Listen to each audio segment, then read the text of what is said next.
बिजली कर्मचारियों की हड़ताल से सूबे में हाहाकार है। निजीकरण के विरोध में शहर शहर लगातार प्रदर्शन हो रहे हैं। मुख्य सचिव और डीजीपी वीडियो कॉन्फ्रेंसिंग के जरिए लगातार बैठक कर रहे हैं। आपको बता दें, डीएम, एडीजी जोन, आईजी, कई जिलों की पुलिस कप्तान बैठक में शामिल हैं। बिजली संकट से कानून व्यवस्था ना बिगड़े, इस पर लगातार चर्चा की जा रही है। तो आपको बता दें, डीएम, एडीजी जोन, आईजी और कई जिलों के पुलिस कप्तान इस बैठक का हिस्सा बने हुए हैं। बिजली संकट से कानून व्यवस्था किसी तरीके से ना बिगड़े, यही कोशिश लगातार की जा रही है। लेकिन आपको बता दें, बहुत सारे इलाके ऐसे हैं जहां बिजली आपूर्ति नहीं हो पा रही है। लोगों को खासा परेशानियों का सामना करना पड़ रहा है। कई घंटे से इलाके में बिजली नहीं है क्योंकि कर्मचारियों की हड़ताल लगातार जारी है। वैकल्पिक व्यवस्था करने की बात सरकार द्वारा जरूर की गई थी, लेकिन व्यवस्था नहीं हो पाई है। मुख्य सचिव और डीजीपी वीडियो कॉन्फ्रेंसिंग से लगातार बैठक कर रहे हैं। आपको बता दें कि आज सुबह मुख्यमंत्री योगी आदित्यनाथ ने भी बेहद अहम बैठक बुलाई थी, जिसमें इसी मुद्दे पर चर्चा की गई थी। बिजली संकट से कानून व्यवस्था ना बिगड़े, इस पर लगातार बातचीत की जा रही है कि आखिरकार इन सभी कर्मचारियों को कैसे मनाया जाए, इस पर चर्चा की जा रही है। बिजली कटौती से लोग इस समय हैरान परेशान हैं क्योंकि आपको बता दें, कई घंटे से बिजली नहीं आ रही है। निजीकरण के विरोध में यह हड़ताल है। बिजली विभाग के निजीकरण के विरोध में बिजली कर्मचारी हड़ताल पर बैठे हैं। 15 लाख से ज्यादा कर्मचारी और अधिकारी इस समय हड़ताल पर हैं। आपको बता दें, कर्मचारियों की हड़ताल के चलते प्रदेश के कई शहर अंधेरे में डूबे हुए हैं। इसके साथ ही बिजली कर्मचारियों को नौकरी जाने का भी डर पूरी तरीके से सता रहा है, इसीलिए वो धरने पर बैठे हैं। वेतन कटौती और सामाजिक सुरक्षा का खतरा उनके ऊपर लगातार बना हुआ है। साथ ही बिजली वितरण के निजीकरण का विरोध करते हुए बिजली कर्मचारी पिछले 2 दिन से धरने पर बैठे हुए हैं और कार्य नहीं करने का उन्होंने फैसला किया है। तो वहीं यूपी पावर ऑफिसर एसोसिएशन ने बड़ा ऐलान कर दिया है। एसोसिएशन ने कार्य बहिष्कार करने का ऐलान किया।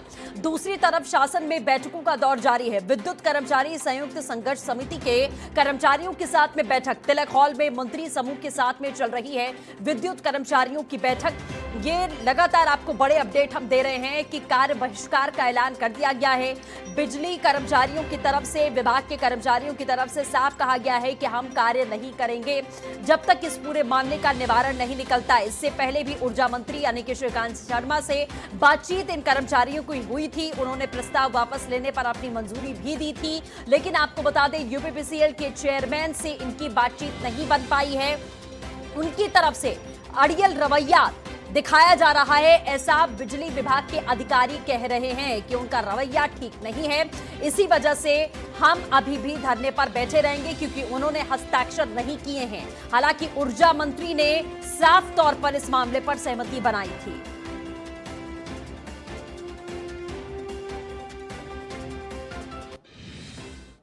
तो वहीं शहर शहर लगातार हड़ताल हो रही है, शहर शहर प्रदर्शन चल रहे हैं। आपको तस्वीरें हम दिखाएंगे। ये 6 तस्वीरें आपके सामने है। लखीमपुर खीरी, रामपुर, देवरिया, प्रतापगढ़, आगरा और गोंडा की तस्वीर है, जहां बिजली विभाग के कर्मचारी लगातार पिछले 2 दिन से इसी तरीके से धरने पर बैठे हुए हैं। उनका यही कहना है कि जब तक इस पूरे मामले का निवारण नहीं होता है, जब तक हमें सुनिश्चित नहीं किया जाता है कि निजीकरण विभाग का नहीं किया जाएगा, तब तक हम इसी तरीके से धरना देते रहेंगे। तस्वीरें आपके सामने लखीमपुर खीरी, रामपुर, देवरिया, प्रतापगढ़, आगरा, गोंडा की तस्वीर है। आपको बता दें, सिर्फ इन 6 इलाकों में नहीं बल्कि उत्तर प्रदेश के बहुत सारे ऐसे इलाके हैं जहां इसी तरीके का प्रदर्शन लगातार जारी है और बत्ती गुल हो चुकी है बहुत सारे एरियाज की। तो R9 तमाम सवाल खड़े करता है। सवाल हम पूछ रहे हैं कि आखिरकार यूपी में क्यों बने ब्लैकआउट के हालात, बिजली गुल के हालात क्यों बने? बत्ती गुल हो चुकी है, लोगों को खासा परेशानियों का सामना करना पड़ रहा है। कई घंटों से लाइट नहीं आ रही है। हड़ताल के ऐलान को गंभीरता से क्यों नहीं लिया गया? जब मामला उठा तभी इस मामले पर गंभीरता क्यों नहीं दिखाई गई? ये बड़ा सवाल है। इस मुद्दे पर पहले ही अगर मीटिंग हो जाती तो क्या ये नौबत नहीं आती? ये सवाल है। पहले ही इस मामले पर चर्चा करनी चाहिए थी। क्या एस्मा लगाने की धमकी देना बना परेशानी का सबब? ये हम सवाल लगातार पूछ रहे हैं। क्या कर्मचारियों को विश्वास में लेने में नाकाम हुई सरकार? जाहिर तौर पर अगर आप किसी विभाग का निजीकरण कर रहे हैं तो सबसे पहले वहां के अधिकारियों कर्मचारियों को आपको कॉन्फिडेंस में लेना था। उन्हें तमाम जो आपके प्रोटोकॉल्स थे उसे समझाने थे, क्योंकि निजीकरण करने की बात जब लगातार आती है तो कर्मचारियों में एक संशय की परिस्थिति पैदा होती है कि अगर हम प्राइवेट सेक्टर में जाएंगे, यानी कि अभी तक हम गवर्नमेंट सेक्टर में काम कर रहे थे, विभाग का निजीकरण होगा तो हम प्राइवेट सेक्टर में चले जाएंगे। तो आखिरकार जो हमें सहूलियतें मिलती थी, नौकरी का खतरा दूसरी तरफ आ गया, सामाजिक सुरक्षा थी उसका खतरा सामने आ चुका है। तो ये तमाम जो संशय की स्थिति और तमाम जो सवाल इन कर्मचारियों के जहन में थे, उसका जवाब आखिरकार कौन दे, उसी जवाब को ढूंढते हुए ये कर्मचारी लगातार धरने का ऐलान कर चुके थे। इससे पहले कुछ घंटों के लिए इन्होंने धरना दिया था, लेकिन अब पूरे दिन का कार्य बहिष्कार इनकी तरफ से कर दिया गया है।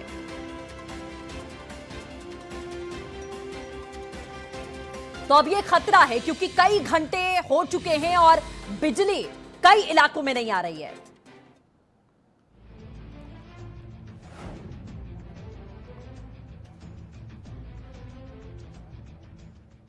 जी हाँ, तो यूपी में हालात लगातार खराब हो रहे हैं। आपको बता दें, तमाम सहयोगी हमारे साथ में इस समय लाइव जुड़े हुए हैं, जिनका हम रुख करके समझने की कोशिश करेंगे। आपको बता दें, गोरखपुर से हरेंद्र हमारे साथ मौजूद हैं, प्रवीण विश्वकर्मा हमारे साथ जुड़ चुके हैं, चंद्रमणि शुक्ला हमारे साथ इस समय लखनऊ से मौजूद है। तीनों का रुख करते हैं। सबसे पहले चंद्रमणि, आपके पास आएंगे। आपके साथ में कुछ लोग भी मौजूद हैं। सुबह हमने जब बातचीत की थी तो बात यही बनी थी कि अधिकारियों की बैठक चल रही है, मुख्यमंत्री ने भी बैठक बुलाई है, लेकिन अभी तक कोई समाधान नहीं निकला है। क्या अपडेट है? आपके साथ जो लोग हैं इनसे भी बातचीत करिए। जी बिल्कुल, हम बात करेंगे, यहाँ पे जो लोग उपस्थित हैं उनसे भी बात करेंगे। और जो बात है, जो R9 टीवी ने पहले ही सवाल उठाए हैं कि जब पहले बात की जा रही थी, कर्मचारी लगातार सरकार को चेतावनी दे रहे थे। R9 टीवी के माध्यम से भी कई बार खबरें चलाई गई, जिसमें पहले विरोध सभाएं की गई, उसके बाद में 2 घंटे या 4 घंटे का कार्य बहिष्कार किया गया, और अब जो कर्मचारी है वो हड़ताल पर आए हैं। तो इतना कर्मचारियों का क्यों सब्र का इम्तिहान लिया गया? और इस वक्त साथ कुछ कर्मचारी संघ के नेता भी मौजूद हैं। आप लोग भी अब हड़ताल में पहुंच गए हैं। जब विद्युत संघर्ष समिति की तरफ से आधार हड़ताल चल रही थी, अब आप लोगों ने भी हड़ताल की घोषणा कर दी। आखिर काम कैसे चलेगा?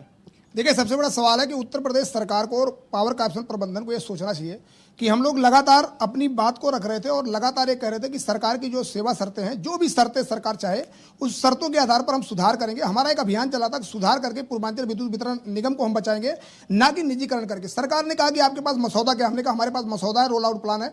पावर कॉर्पोरेशन प्रबंधन प्रमुख सचिव ऊर्जा के साथ जब बैठक हुई तो उन्होंने पूरा उस पर डिटेल डिस्कस किया। आज भी बैठकों का दौर चल रहा है, आज क्या निष्कर्ष निकला है? देखिए, सब मिला के सरकार को अपनी हठधर्मिता से बाहर आके और ये कहना चाहिए कि ठीक है, जाइए आप लोग सुधार करिए, हमारी ये सेवा शर्तें हैं, उसके आधार पर आप जनता को अच्छी बिजली दीजिए, हर प्रकार की उपभोक्ता सेवा में सुधार करिए, और अगर आप नहीं करेंगे तो हम सोचेंगे। कल इसी बात पर पूरी तैयारी कर ली गई थी, इसी बात पे पूरा समझौता हो रहा था। लेकिन पावर कॉर्पोरेशन प्रबंधन जो है, उन्होंने किससे बात किया रात में 10 बजे फोन पे, और 1 मिनट में वो बदल गए। तो हमको तो ऐसा भी लगता है कि कहीं कोई निजी घराने का दबाव तो नहीं आ गया कि आप क्या करने जा रहे हैं। तो सरकार को ये बताना होगा कि ये रात को 10 बजे समझौते का मसौदा तैयार हो गया, सभी लोग टेबल मेज पर बैठे हैं, दस्तखत हो रही, सभी लोगों ने दस्तखत करके दिया। प्रमुख सचिव ऊर्जा की फोन पे बात करते हैं, इसके बाद वो चले जाते हैं और फिर माहौल इस प्रकार से पैनिक हो जाता है पूरे प्रदेश को। आप आज के डेट में डाउन हो जाता, इसके कौन जिम्मेदार है? चलिए, बिल्कुल चंद्रमणि, मैं वापस आऊंगी आपके पास में। और भी तमाम सहयोगी हमारे साथ में बने हुए हैं, उनका भी एक बार रुख कर लेते हैं। हरेंद्र हमारे साथ में जुड़े हुए हैं। हरेंद्र, क्या कुछ जानकारी है, कितनी दिक्कतों का सामना लोगों को करना पड़ रहा है? सबसे बड़ा सवाल यही है, क्योंकि अधिकारी और कर्मचारी धरने पर तो बैठे हैं, लेकिन लोगों को 2-4 जरूर होना पड़ रहा है।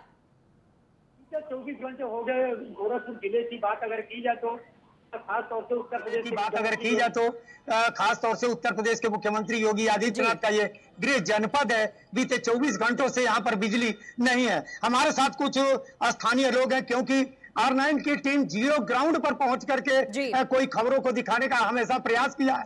आज भी वही प्रयास हम कर रहे हैं, जीरो ग्राउंड पर पहुंच करके लोगों से बात कर रहे हैं। बिजली कितने समय से गायब है?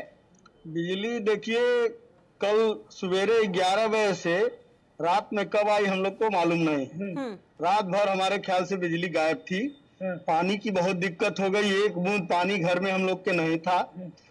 और न इमरजेंसी में कोई, मान लीजिए किसी को लैट्रिन लग गया, नहीं रोजमर्रे के काम खास तौर से लेकर के पानी की, बिजली न होने से कई पानी की बहुत दिक्कत। किस तरह की दिक्कत आप लोगों को बिजली न रहने पर हुई है? रहने पर तो बहुत दिक्कत हुई है। कल 11 बजे से दिन से लेकर रात तक बिजली नहीं थी, और उसके बाद पानी होने की तो समस्या तो बहुत हो ही गई है। सबसे बड़ी प्रॉब्लम यह है कि एक तो निजीकरण जो हो रहा है, ये बहुत गलत है।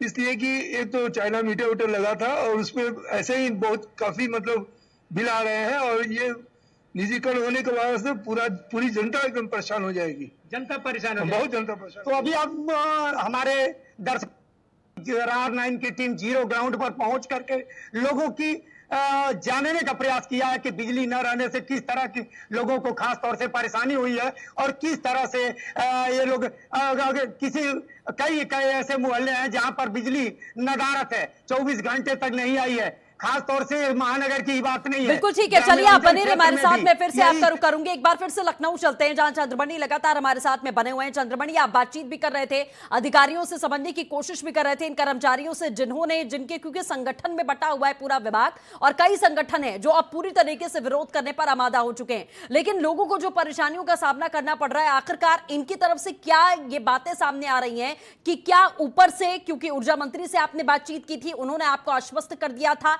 उसके बाद चेयरमैन से आपकी बातचीत नहीं बन पाई है, इसको लेकर ये अब क्या बातें कर रहे हैं?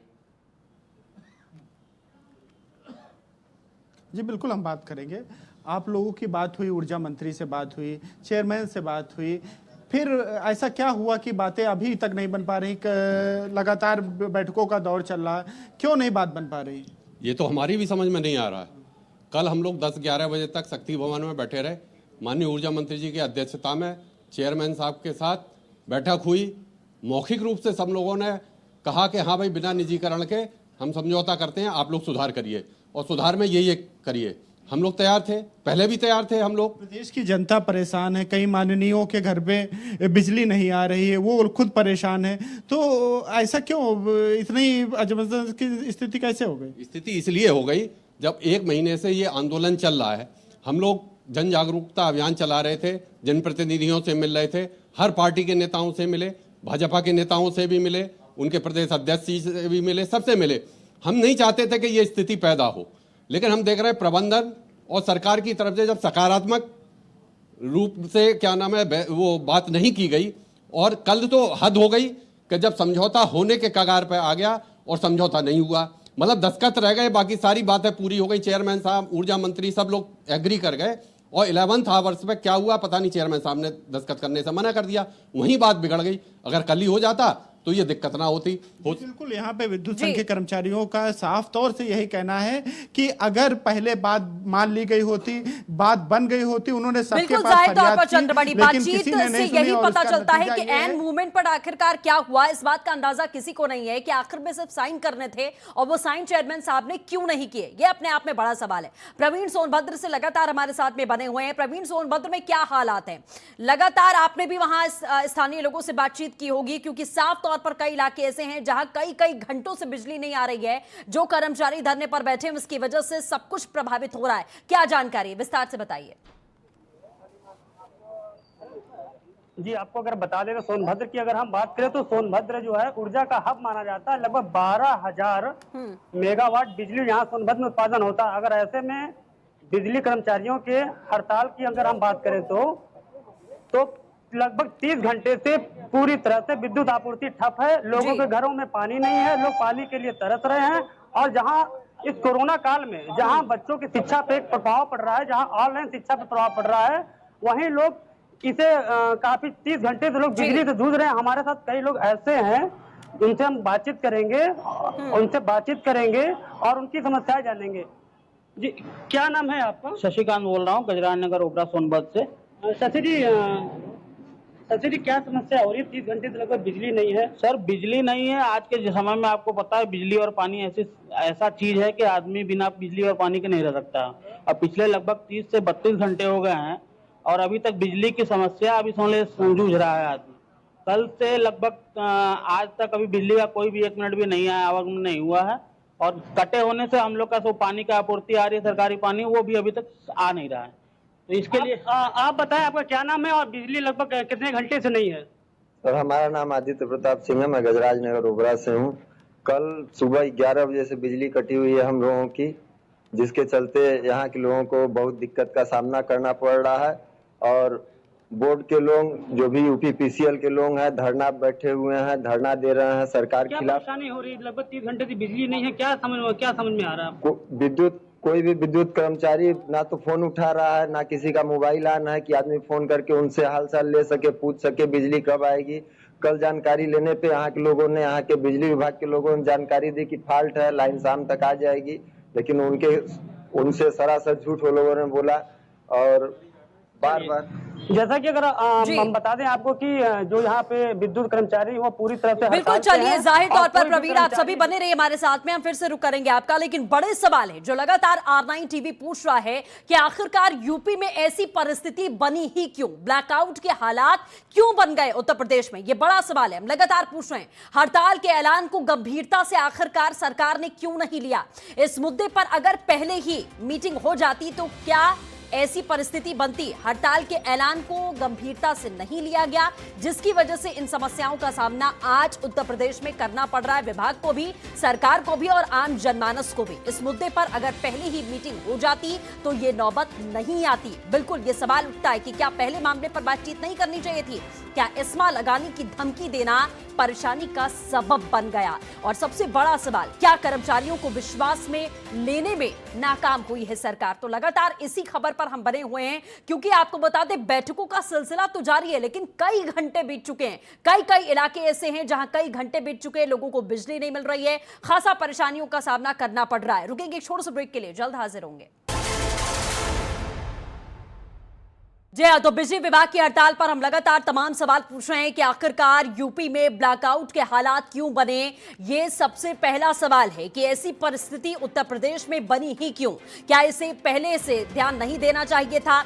हड़ताल के ऐलान को गंभीरता से आखिरकार क्यों नहीं लिया गया, ये सबसे बड़ा सवाल यहां पर उठता है कि पहले ही ऐलान किया गया था तो गंभीरता क्यों नहीं दिखाई गई। इस मुद्दे पर पहले ही मीटिंग हो जाती तो ये नौबत नहीं आती। बिल्कुल, अगर इस मामले पर बातचीत होती तो आज ये परिस्थिति नहीं होती। क्या इस्मा लगाने की धमकी देना परेशानी का सबब बन गया, ये भी सवाल उठता है। इसके साथ ही आपको बता दें सबसे महत्वपूर्ण सवाल कि क्या कर्मचारियों को विश्वास में लेने में सरकार पूरी तरीके से नाकाम रही है। इसी पर हम लगातार चर्चा कर रहे हैं। हमारे तमाम सहयोगी भी इस समय हमारे साथ में बने हुए हैं, जो तस्वीरें हमें दिखाने की कोशिश कर रहे हैं, लोगों से बातचीत कर रहे हैं। चंद्रमणि का एक बार फिर से रुक कर लेते हैं, लखनऊ से हमारे साथ बने हुए हैं। चंद्रमणि, चूंकि बैठकों का सिलसिला सुबह से ही जारी है, जब ऊर्जा मंत्री ने परमिशन दे दी, उन्होंने प्रस्ताव वापस लेने का जो समझौता था उस पर अपनी सहमति जाहिर कर दी, यूपीपीसीएल के चेयरमैन ने सिग्नेचर नहीं किया। आज मुख्यमंत्री ने अहम बैठक बुलाई, उस बैठक से अभी तक कुछ भी निकल कर नहीं आया, क्योंकि ये परेशानी जल्द सॉल्व करनी पड़ेगी। लोगों को बहुत ज्यादा परेशानियां हो रही हैं, क्या अपडेट है इसको लेकर। जी, अगर बात करें जो कर्मचारी हैं और जो विद्युत विभाग की बात करें और जो अन्य लोगों की बात करें, संयुक्त तौर से एक बैठक की जा रही है जिसमें तमाम मुद्दों पर चर्चा की जा रही है। उसके पहले भी चर्चाएं की गई, लेकिन चर्चाएं विफल हो जाती हैं, क्योंकि अगर पहले ही बात करें, जैसे कर्मचारियों का कहना है कि निजीकरण को लेकर क्या किसी औद्योगिक घरानों के से कोई ऐसा संपर्क है जो अधिकारियों को लाभ पहुंचा रहा है, और उसी का आरोप लगा रहे हैं लोग। लगातार कर्मचारी संघ की तरफ से आरोप लग रहे हैं कि निजीकरण इसीलिए किया जा रहा है कि औद्योगिक घरानों से कुछ ना कुछ इस तरह से लाभ मिल रहा है यहाँ के अधिकारियों को। क्योंकि अगर एक बार ऊर्जा मंत्री ने कह दिया, मौखिक तौर से कह दिया कि ये जो प्राइवेटाइजेशन होना है उसको निरस्त कर दिया जाए, लेकिन उसके बावजूद अगर उस पर अधिकारी कार्रवाई आगे नहीं बढ़ाते तो उसके पीछे कुछ ना कुछ जरूर ऐसा समझ में आता है जो संदेह के घेरे में। हम कर्मचारियों से ही बात करेंगे। आप लोग लगातार आरोप लगा रहे हैं, संदेह जता रहे हैं, अपने चेयरमैन पर संदेह जता रहे हैं, आखिर वजह क्या है। देखिए, संदेह की एक समझ है, क्योंकि रात में जब वार्ता का स्तर लगभग समाप्ति की ओर था, उसके बाद अचानक ही एक घटनाक्रम परिवर्तित होता है। अब वो किस स्तर पे हुआ ये समझ में नहीं आया।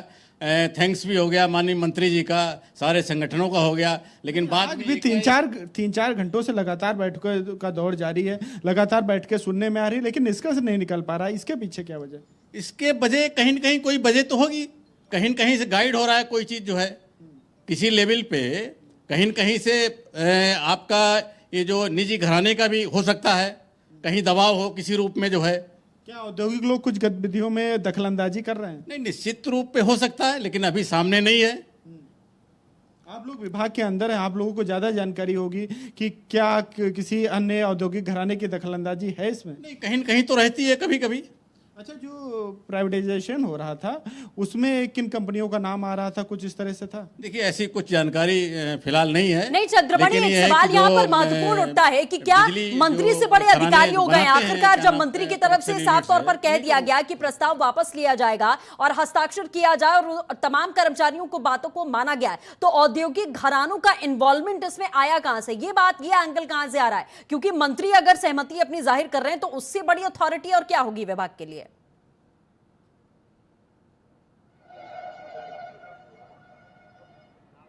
जैसे पहले भी कहा, ऊर्जा मंत्री ने साफ तौर से कह दिया कि निजीकरण नहीं होगा, लेकिन उसके बाद में कर्मचारियों की भी बात हुई और उसके बाद में चेयरमैन उससे पलटते हुए नजर आए। हाँ। तो उसी को लेकर यहाँ पर पूरा विवाद मचा हुआ है और शायद अगर कल रात में अगर चेयरमैन अपनी बात से नहीं बदले होते तो आज इस तरह की जो अंधेरा छाया हुआ है पूरे प्रदेश में वो नजर नहीं आता। और इसके पीछे अब कर्मचारी जो है वो संदेह जता रहे हैं और जाहिर सी बात है, आखिर ऐसी क्या वजह है कि क्या कोई बड़ा उद्योगपति है जो चेयरमैन पर दबाव बना रहा है? क्या कुछ इस तरह का पहले सौदा हो चुका है? ये तमाम सवाल हैं, लेकिन अभी सिर्फ सवाल हैं। अब बैठक है और बैठक के बाद में ये स्पष्ट होगा कि आखिर वजह क्या रही कि चेयरमैन साहब यूं रातों रात बदल गए और कर्मचारियों और पूरे प्रदेश की जनता को इस अंधेरे में डुबो दिया। जी बिल्कुल, जाहिर तौर पर। चलिए, मैं आऊंगी वापस आपके पास, और भी तमाम सहयोगी हमारे साथ में बने हुए हैं। प्रवीण का एक बार फिर से रुख कर लेते हैं। प्रवीण, लोगों से आपने बातचीत की, अपनी समस्याएं वो जाहिर यहां पर करते हुए नजर आ रहे हैं, लेकिन अभी आसार दिखाई नहीं दे रहे ये हड़ताल खत्म होने के। किस तरीके से आगे अब लगातार वो अपना जीवन व्यतीत करेंगे? क्योंकि अब नहीं पता कि कब लाइट आएगी, कब विभाग के अधिकारी कर्मचारी धरने से उठेंगे, उनको खासा परेशानियों का सामना करना पड़ रहा है। कैसे हालात अब बनते हुए दिखाई दे रहे हैं? जी, अगर हालात की अगर हम बात करें तो कल से जो है सभी लोग जो है परेशान हैं, बिजली के लिए तरसते हैं, घरों में पानी नहीं है। और पहली बात, मैं आपको सबसे महत्वपूर्ण बात बताना चाहूंगा कि सन 2001 में जब ये राज्य विद्युत परिषद का विघटन हुआ था, उस समय घाटा लगभग 77 करोड़ रुपए मात्र था। और आज की डेट में अगर हम बात करें तो लगभग 95,000 करोड़ रुपए घाटा है, जिस घाटे को दिखा करके ऊर्जा प्रबंधन निजीकरण की बात करता है। अगर ऐसे में अगर हम बात करें तो लगभग हजारों करोड़ रुपए सरकारी विभाग में बकाया है। और एमडी साहब बात करते हैं रूरल एरिया से जो है रेवेन्यू वसूलने की बात करते हैं, और कहीं ना कहीं जो है प्रबंधन जो है ऊर्जा विभाग से लेके आम जनता को गुमराह करने की कोशिश कर रहा है। अगर साफ तौर पे 19 साल का अगर आंकड़ा निकाल कर देखा जाए तो यह आंकड़ा आज 95,000 करोड़ रुपए घाटे में चला गया। कहीं ना कहीं एक प्रदेश सरकार के लिए बहुत बड़ी बात होगी। और सब 2001 में जब विघटन हुआ था तो यही केंद्रीय पदाधिकारियों के साथ संयुक्त संघर्ष समिति के साथ सरकार ने एक समझौता किया था कि अगर घाटा अधिक जाएगा तो पुनः इसको राज्य विद्युत परिषद में वापस ले लिया जाएगा। आज कर्मचारी इसकी मांग कर रहे हैं, इसीलिए कर्मचारी जो है निजीकरण का विरोध कर रहे हैं। सरकार को सन 2001 का हवाला देते हुए सरकार को अपने वादे निभाने के लिए आज जो है विद्युत कर्मचारी जो है निजीकरण का विरोध कर रहे हैं। बिल्कुल, जाहिर तौर पर कहीं ना कहीं अब लोगों को जिस तरीके की परेशानी हो रही है वो प्रशासन को इस पर जरूर अपना गौर करना पड़ेगा कि जल्द ही इस पूरे मामले का फैसला किया जाए। हरेंद्र हमारे सहयोगी लगातार हमारे साथ गोरखपुर से बने हुए हैं। हरेंद्र, वहां के भी हालात कुछ इससे अलग नहीं है। लगातार आपने लोगों से बातचीत की है, सीएम का संसदीय क्षेत्र है और वहां के ऐसे हालात की पूरे गोरखपुर में समय अंधेरा छाया हुआ है, लोगों को परेशानियों का सामना करना पड़ रहा है। आखिरकार लोग अब क्या कह रहे हैं कि आखिरकार कैसे हल निकलेगा इस मामले का? क्योंकि प्रशासन की तरफ से, सरकार की तरफ से भी कोई ऐसी पुख्ता अभी तक डिटेल सामने नहीं आई है। सबसे बड़ी बात रही कि जहां तक विद्युत कर्मचारियों के हड़ताल की बात है, हड़ताल तो विद्युत कर्मचारी किए हैं 24 घंटे से। जिस तरह से कई मोहल्लों में, कई ग्राम सभाओं में बिजली नगारत है, लोग हाहाकार मचाए हुए हैं। साथ ही साथ कहीं ऐसा न हो प्रदेश सरकार के खिलाफ आम जनता जो बिजली की बिल भरती है वो सड़क पर उतर करके सरकार के खिलाफ आंदोलन के लिए बाध्य जाए। हमारे साथ स्थानीय लोग मौजूद हैं। सर, बिजली अगर यही हालात रहे तो आप लोग किस तरह का कदम उठाएंगे? नहीं, इस तरह अगर हालात बने रहे तब तो हम लोग प्रदर्शन करेंगे। फिर आप लोग सरकार के खिलाफ बिल्कुल उतरेंगे। आप लोग भी सड़क पर बिल्कुल उतरेंगे भाई। अभी आपने सुना कि किस तरह से जो स्थानीय नागरिक है उनका मानना है कि अगर विद्युत की कटौती इसी तरह से रही तो हम भी सड़क पर उतरने का काम करेंगे। तो सबसे बड़ी बात रही सरकार को एक तरफ से कर्मचारियों का झेलने के लिए और दूसरी तरफ जनता का, तो कहीं न कहीं सरकार के खिलाफ जनता भी सड़क पर बिल्कुल जाहिर तौर पर देखिए रोष तो होगा ही, क्योंकि लोगों को समस्याओं का सामना करना पड़ रहा है, उनके अंदर नाराजगी जाहिर तौर पर देखी जाएगी। हरेंद्र, प्रवीण और चंद्रमणि, आप तीनों का हमारे साथ जुड़ने के लिए बहुत बहुत शुक्रिया। तो तमाम सहयोगियों से हमने बातचीत की, आप तक पहुंचाने की ये बात कोशिश की कि आखिरकार लोग कितने ज्यादा हैरान परेशान हैं, क्या लूप होल्स इस मामले में रहे, क्यों गंभीरता नहीं दिखाई गई, ये बड़े सवाल थे। और एक बार फिर से आपको बता दें, R9 टीवी तमाम बड़े सवाल इस मामले को लेकर खड़े कर रहा है कि आखिरकार उत्तर प्रदेश में ब्लैकआउट के हालात क्यों बन गए, क्यों ऐसी परिस्थिति बन गई कि आज यूपी में अंधेरा छाया हुआ है। साथ ही सवाल उठता है कि हड़ताल के ऐलान को गंभीरता से क्यों नहीं लिया गया, जब पहले ही ऐलान कर दिया गया था कि कर्मचारी हड़ताल पर जाएंगे, तो इस पर सरकार गंभीर क्यों नहीं हुई। इस मुद्दे पर पहले मीटिंग हो जाती तो ये नौबत नहीं आती। बिल्कुल ये सवाल उठना लाजमी है। इसके साथ ही क्या इस्मा लगाने की धमकी देना परेशानी का सबब बन गया। इसके साथ ही सबसे महत्वपूर्ण सवाल जो हम लगातार पूछ रहे हैं कि क्या कर्मचारियों को विश्वास में लेने में नाकाम हुई है सरकार। जी हां, तो ये तमाम महत्वपूर्ण सवाल थे जो R9 टीवी ने यहां पर खड़े किए और हमने आप तक बात पहुंचाने की कोशिश की, क्योंकि सरकार की तरफ से अभी ऐसे कोई संकेत नहीं आए हैं। कहा गया कि ऊर्जा मंत्री से बातचीत हुई, तमाम बातों पर सहमति बन गई, उसके बावजूद भी चेयरमैन साहब ने हस्ताक्षर नहीं किए, वहीं से बात बिगड़ गई है। और सुबह से बैठकों का दौर जारी है, लगातार सीमावास पर हलचल मची हुई है, लेकिन अभी तक इस मामले का कोई निवारण नहीं है। और यूपी के कई इलाके ऐसे हैं जहां इस समय अंधकार छाया हुआ है। देखना यह होगा कि आखिरकार कितनी जल्दी इस मामले पर फैसला आता है, कितनी जल्दी मामले को सुलझाया जाता है। फिलहाल के लिए बस इतना ही। नमस्कार।